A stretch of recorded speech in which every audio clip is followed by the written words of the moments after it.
Hello everyone, my name is Sylvan Adam. And my name is Rob Peters, and we're both from MR Global Marketing, and scanning with you today from headquarters in Waukesha, Wisconsin. All right, we'll be showing you our latest 7 Tesla scanner, the SIGNA 7T. We'll be showing you in room and scanning a volunteer with you today, and showing you very nice images. Excellent. Scientific discovery meets clinical translation. So SIGNA 7T joins our GE portfolio line of systems and accompanies our 1.5T, 3T, and Petamar product lines. SIGNA 7T is FDA cleared in the United States. It is not CE marked. So creating SIGNA 7T came through many generations of development. It starts with our Discovery MR950-7T system, which includes the zero boil-off magnet with integrated parallel transmit. Using components from that system, along with the Super G gradient driver from our Premier 3T system, along with some digital components, total digital imaging, and our SignaWorks application portfolio, coupling those two with our advanced Ultra G gradient, advanced shimming, and precision RF chain, these three components come together to create the SIGNA 7T system. And from this 7T system, we are able to do scans that we wouldn't normally able to do on other platforms, including diffusion tensor imaging. What is shown here are some incredible 0.8 millimeter isotropic resolution DTI images. You can see the T2, the B value image on the left with track density and fractional anisotropy images on the right. For those wanting to do functional MRI, you can do 1.2 millimeter or thereabouts isotropic resolution for both motor task as well as resting state fMRI. And you get all of the SNR and sensitivity that you would expect from a 7T system.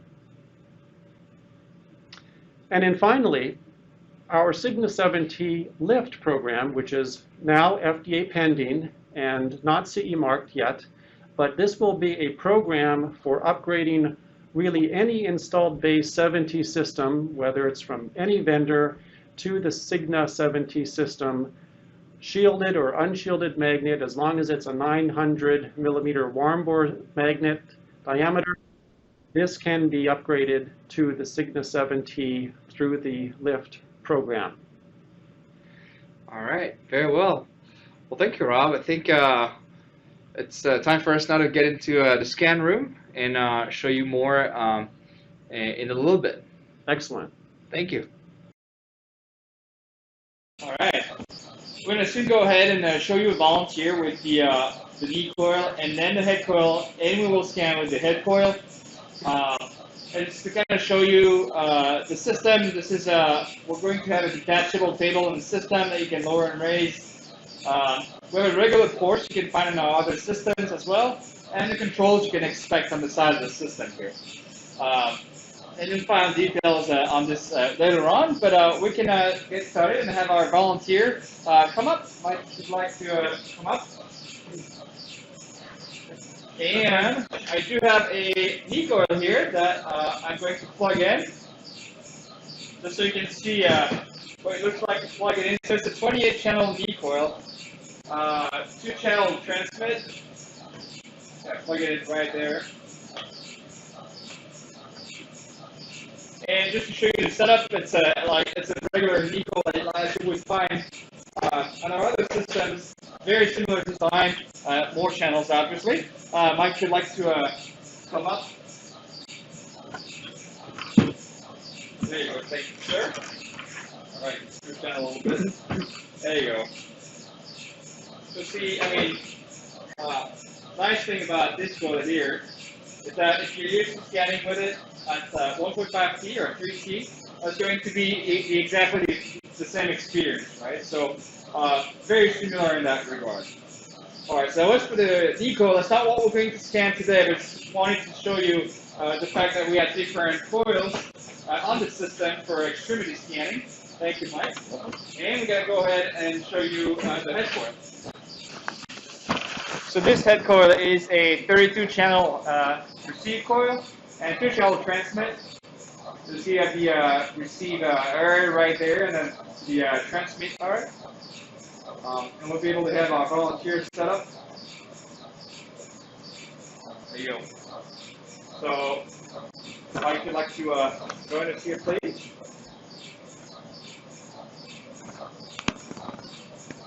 All right. All right. So you have this space padding here, and then we can go ahead and slide the receive area and then the transmit area right there. There you go. So right now I'm going to landmark with the laser, but we will also have the IntelliTouch landmarking here on the side. And if you've noticed, the table speed has been improved as well. All right. You all set, Mike? Perfect. Thank you. There you go. And we will see you again at the console for the scanning part. Okay, Sylvain, so we have a volunteer. We're going to scan with SIGNA 7T. I guess you're going to pull up the protocol for a neuro exam. All right, yep. Let's start with that regular protocol here, 2D routine. And then we'll get started with the system. So I'm just going to accept here and start our 3-plane localizer. The coil is already selected. Okay. Just going to hit save and scan. There you go. And so remind me, what coil do we have on the table with the volunteer? So we have our 32-channel receive coil. It has also a 2-channel transmit chain, right? Correct. And this is a Nova coil, 2-channel transmit, 32 receive, and it is somewhat of a standard coil for 7T neuro imaging. We have an 8-channel transmit, 32-channel receive, but that's for research purposes and investigational use. Absolutely. And while the system is scanning the localizer here, I'd like to point out the fact that the interface that we see here is basically what you get on all of our product line. So effectively, if you know how to scan on any system, you'll be able to scan the 7T as well. Right.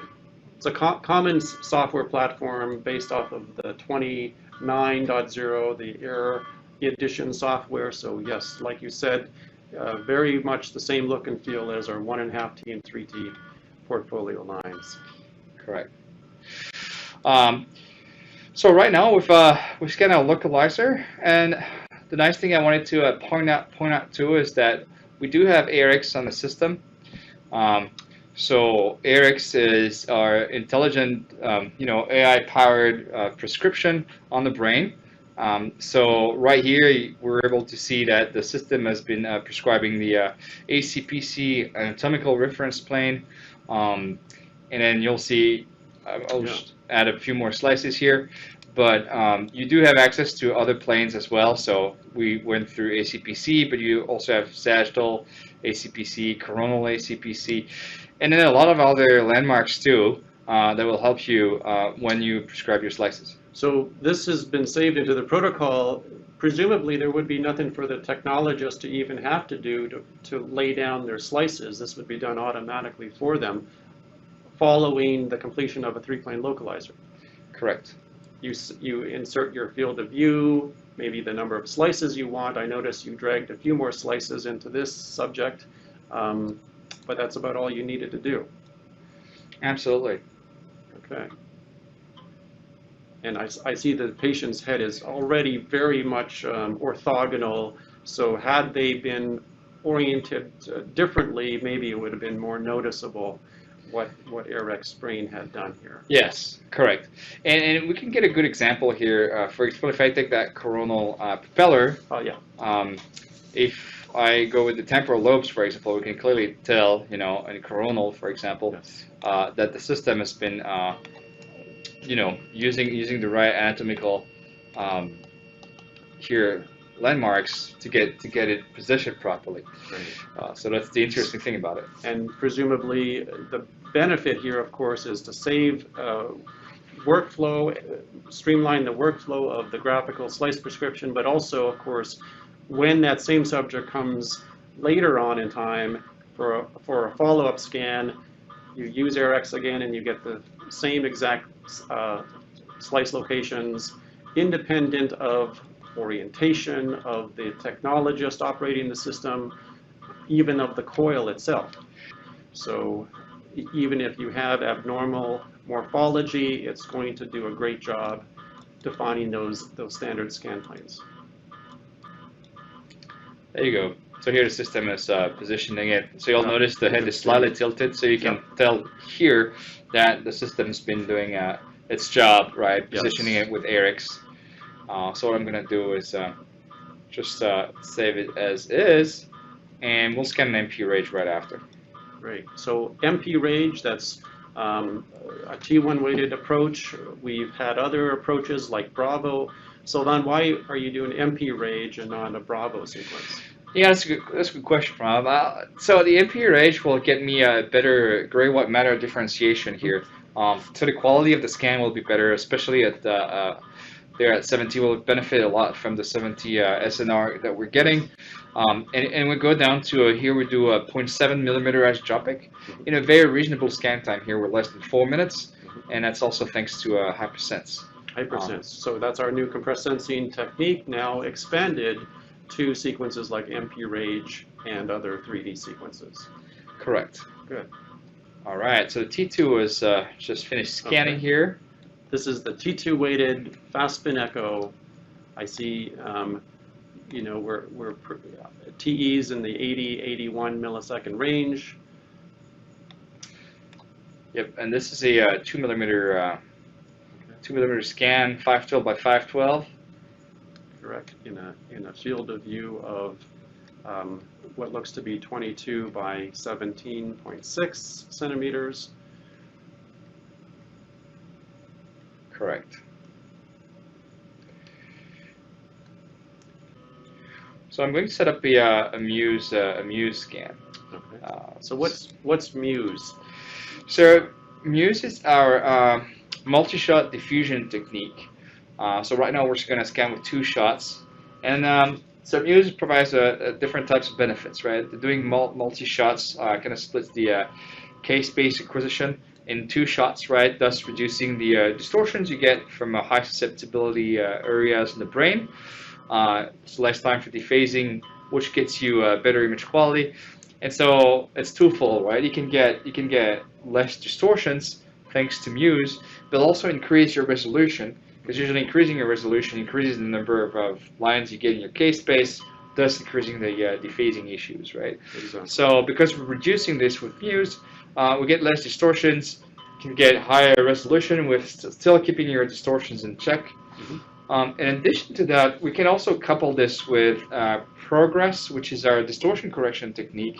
For even more distortion avoidance. Absolutely. Okay. So distortion correction is available in regular diffusion on the system, but also on our Muse multi-shot diffusion. So you get less distortion thanks to Muse, and even less distortion thanks to distortion correction or Progress here. Okay. So really helpful on that end. So I'm going to scan this. This is a 1x1 by 2 millimeter volume, and that's going to be a B1000 here, which I'm going to save and get ready. And then I'd like to scan a Swan sequence here. So Swan is our susceptibility weighted technique at GE. Other vendors have similar approaches to T2 weighted contrast, but this is going to be where we can see the susceptibility variations as well as some of the microvessels in the brain. Yes. Okay, so it looks like our MP range reconstructed, and we're taking a look at those images here. So like you said, very good, you know, better gray-white matter contrast than we would have gotten with that Bravo sequence. Correct. Absolutely. I really like the gray-white matter differentiation here for sure. Let's take a look at all the annotations, and so we can take a look also at the fact that this was acquired in less than 4 minutes, thanks to compressed sensing as well. So Yes. do a coronal reconstruction here, Mhm. so we can appreciate the coronal structures. Mhm. And then the acquisition plane was a sagittal, so let me just go with the acquisition plane here. Yeah, that's the native scan plane. Looks very good. Very isotropic. Clearly, there's not any loss of resolution when you reformat that I can tell. Correct. Yeah. I mean, when you look at the image in other planes, it's really hard to tell which plane was acquired in. Yeah. Really, when I look at the axial, I could tell. It's hard for me to say which was acquired. At that point, I could have said this was acquired in the axial plane, right, for example. And so what's scanning currently is our T2 propeller. We'll talk a little bit about, we'll look at the image quality once it's done scanning, but just pointing out the fact that this is one of our regular application on all of our other systems. So we do have motion correction on a 7T system too that you can use also in, so we have, T2, T1, T1 flare, T2 flare. And so this is available and works exactly the same way as the other systems. So this is part of the package. So we look at it, very useful for when it's a bit of motion in the brain or in the knee as well. Correct. Yeah. Propeller is the usual go-to for any form of small motion, tremors, what have you, where the patient just simply can't hold still very well, and it's very, very bulletproof, very robust. Correct. Okay. All right, our propeller scan is just down. So let's take a look here. Coronal and temporal lobe plane here. So motion corrected T2 here. Okay. While our multishot diffusion is running here. So I can clearly tell the resolution aspects of it here. This looks to be higher resolution than the 2D fast spin echo you ran previously. Absolutely, yes. This one is higher resolution. This was in 640 by 640. Yeah. Still the same field of view. We're running a 22 centimeter field of view here. Okay. Obviously, because it's a propeller, motion corrected, it's a square field of view. And it's still a 2 millimeter slice thickness here. Very good. So again, I'm going to zoom in a little bit so we can appreciate some of the structures here. Yeah. And slowly go through the slices. And certainly what we're not seeing is any huge motion artifacts from this subject. I mean, we all know how the slightest amount of motion can lead to some phase ghosting, but that really just doesn't happen with propeller acquisition. While Muse is scanning, I wanted to show you a Swan example. We mentioned it earlier today. Right. We have an example of Swan that we'd like to show here. And that's a 0.5 millimeter isotropic scan right there. Okay. So very high resolution 3D isotropic. And what I'd like to point out too is also mostly the susceptibility effects. So we'll increase the thickness here of our reconstructed slice and switch to minute so we can take a look at the T2 star effect here. Yeah.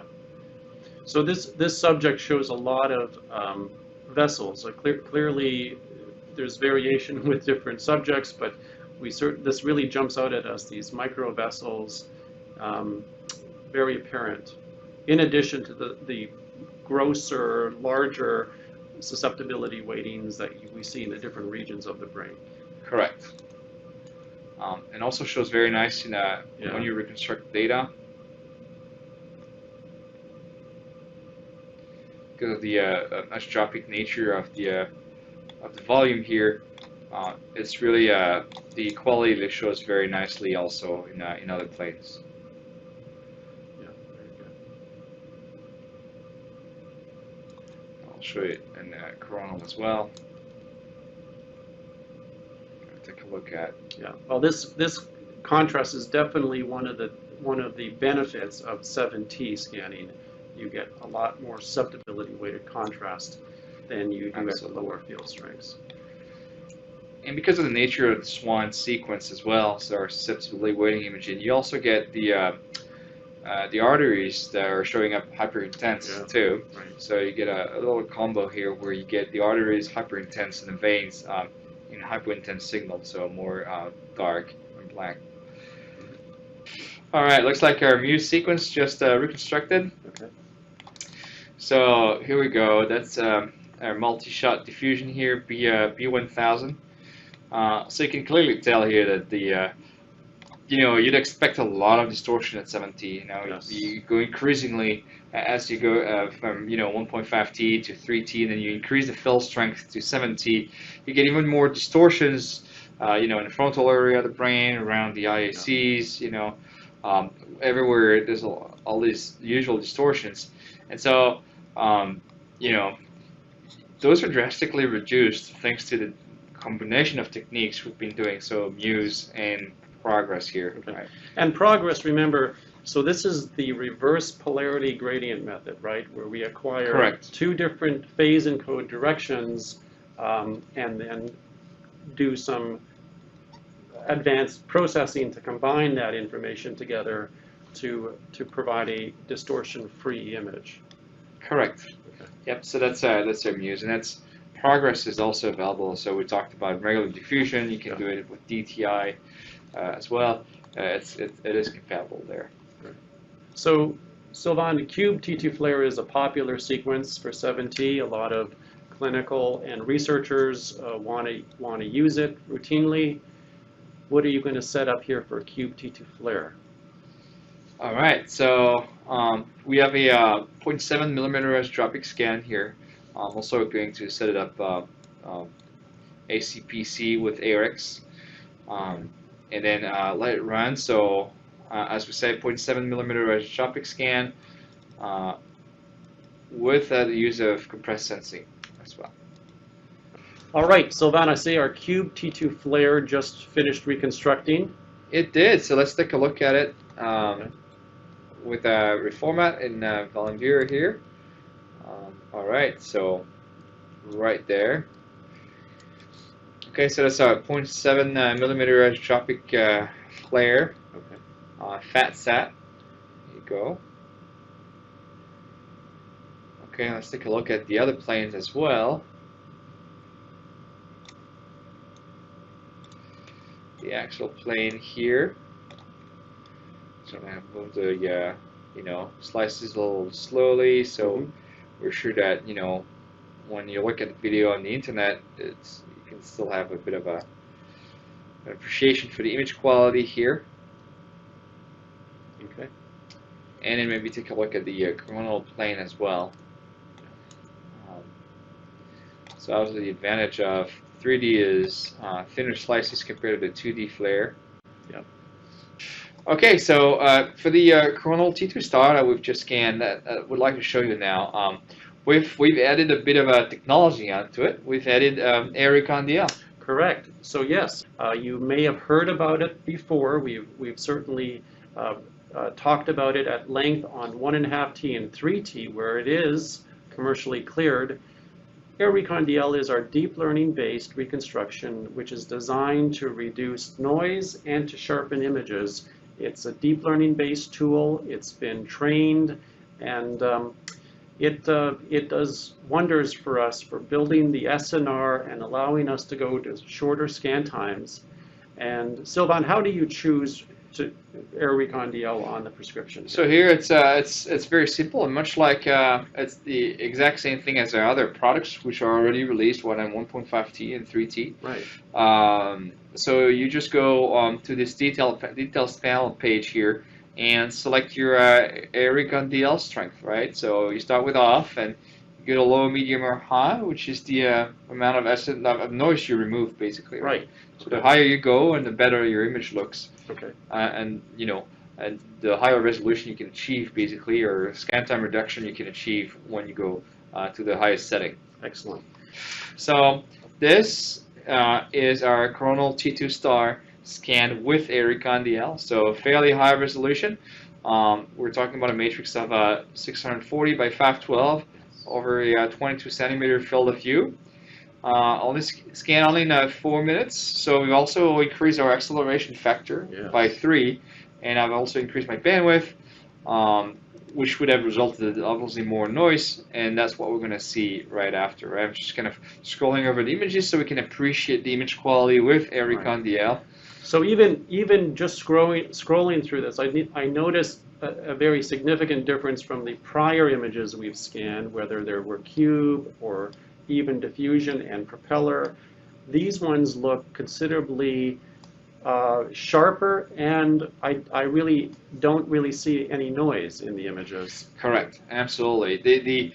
And to obtain this image without Ericon DL, you know, first you would still have the ringing artifact no matter what, and then, you know, getting that level of signal, you'd have to scan it much longer. Right? Correct. So let's take a look at what it looks like with and without Ericon DL. Well, there you go. So the image you see on the right-hand side is what you would obtain basically scanning with those aggressive parameters without Ericon DL. Okay.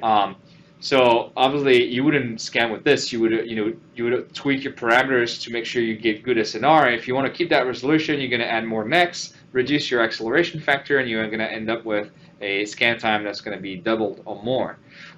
So Ericon DL here allows you to basically, you know, get a better resolution and faster scan time without all the constraints you get usually.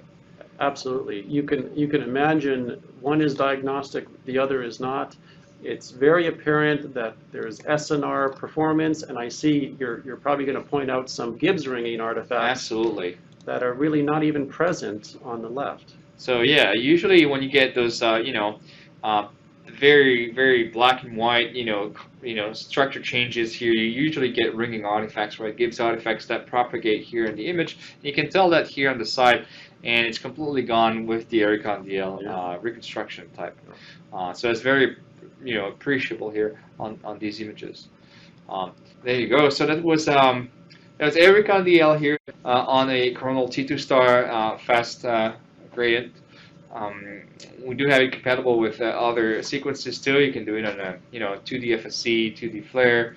And actually, before we close out, I'd like to also show you images. So we don't have time to kind of go and change the volunteer and start scanning a knee. But obviously, this system is also ready to scan knees, knee examination. So I do have a little knee here that I prepared for review.